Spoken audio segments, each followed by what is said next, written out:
Hello everyone, welcome back to my channel. मैं हूं श्रेया भटनागर और आज मैं लेके आई हूं शॉर्ट एंड डिक्टेशन। अगले 5 सेकंड में मैं स्टार्ट कर दूंगी, तो प्लीज़ आप लोग रेडी रहिएगा।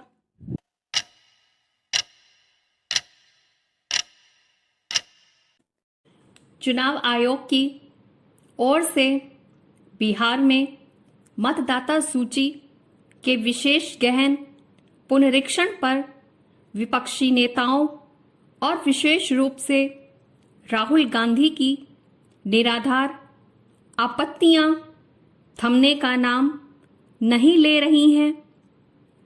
अब तो वे चुनाव आयोग पर भाजपा के लिए धांधली कराने के नए सनसनीखेज आरोप सामने लेकर आ गए हैं।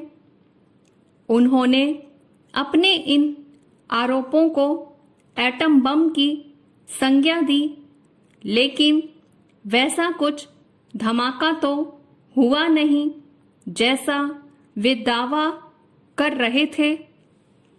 जहां चुनाव आयोग चुनावों में धांधली के राहुल गांधी के आरोपों को झूठ बताने में लगा हुआ है, वहीं राहुल एवं कुछ अन्य विपक्षी नेता आयोग को गलत बताने के लिए एड़ी चोटी का जोर लगाए हुए हैं। यह संभवतः पहली बार है कि संवैधानिक संस्था चुनाव आयोग के खिलाफ विपक्ष ने आसमान सिर पर उठा रखा है। सबसे बड़ी विडंबना यह है कि इस काम में नेता विपक्षी राहुल गांधी सबसे आगे हैं।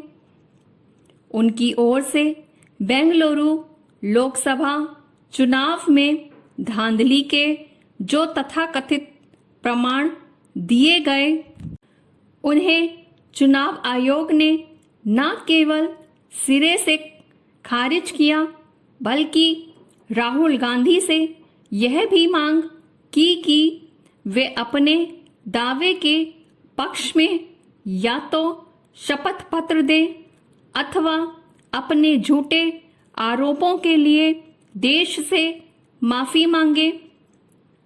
चुनाव आयोग ने उन्हें चेतावनी भी दी है और कर्नाटक के मुख्य चुनाव अधिकारी ने तो एक महिला के 2 बार वोट डालने के उनके दावे को चुनौती देते हुए उनसे प्रमाण भी मांगे हैं।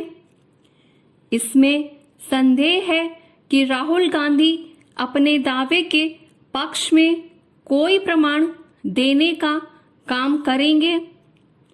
उन्होंने अपने दावों के पक्ष में यह कहते हुए शपथ पत्र देने से इनकार किया कि उन्होंने संसद में संविधान की शपथ ले रखी है।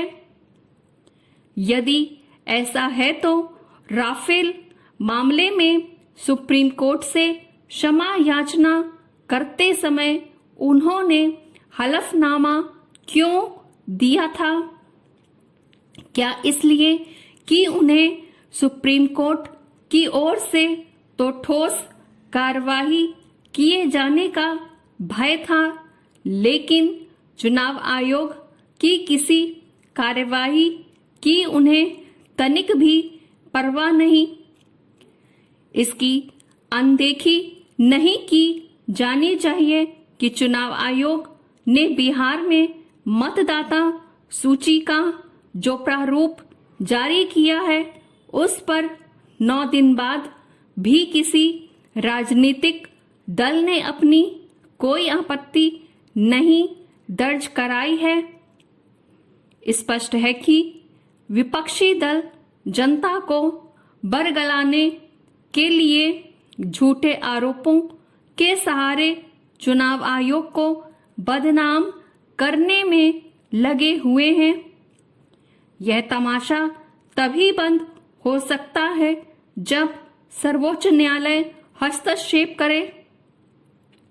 उसे करना भी चाहिए, क्योंकि बिहार में मतदाता सूची के सत्यापन का पूरा मामला उसके संज्ञान में है और वह सत्यापन को सही मानकर उसकी सुनवाई भी कर रहा है।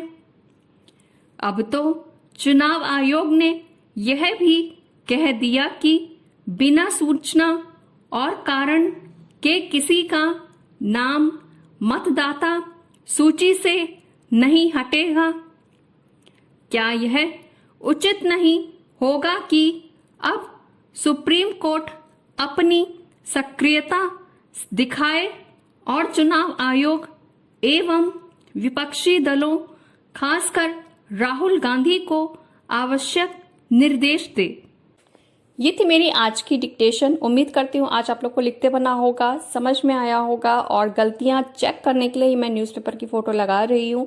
अभी फिलहाल मेरा सिस्टम थोड़ा सा खराब चल रहा है और छुट्टियां जैसे अभी चल रही हैं तो अभी कुछ रिपेयर करने वाला आ नहीं पा रहा है, तो इस वजह से मैं न्यूज़पेपर लगा रही हूँ। थोड़ी सी डिफिकल्टी आपको हो सकती है चेक करने में क्योंकि बहुत छोटा सा फॉन्ट साइज होता है उस पर। बाकी बाद में मैं उसको जब सिस्टम सही हो जाएगा तो मैं टाइप करके मैटर लगाऊंगी ताकि आपको अच्छे से पूरा दिखाई दे। और स्पीड की रही बात, तो स्पीड जो है आज की वो 60 की स्पीड से मैंने बोला है।